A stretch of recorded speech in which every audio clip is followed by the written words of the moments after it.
होळी, त्याबरोबर येणारी धुळवड अन रंगपंचमी म्हणजे जीवनातील आनंदाचा काळ. कुठल्याही वयातल्या, कुठल्याही वर्गातल्या बच्चे कंपनीसाठी हा उत्सव आनंदाचा ठेवाच जणू. पण बालपणातला हा काळ प्रत्येकाला अनुभवायला मिळतोच असं नाही. अनाथ, अपंग, गंभीर आजारानं ग्रस्त, रस्त्यावर भटकणारी अशी असंख्य वंचित मुलं याबाबत कमनशिबीच.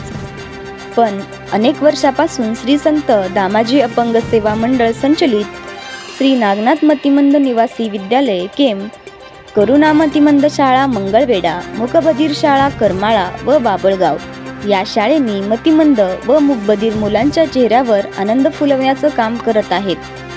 मतिमंद मूकबधीर मुलांनी रंगपंचमी साजरी केली. या रंगपंचमीच्या सोहळ्यात मुलं रंगात न्हाऊन गेली होती.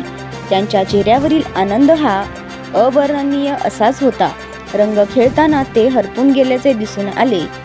प्रतिनिधी महाराष्ट्र 24 तास केम, करमाळा.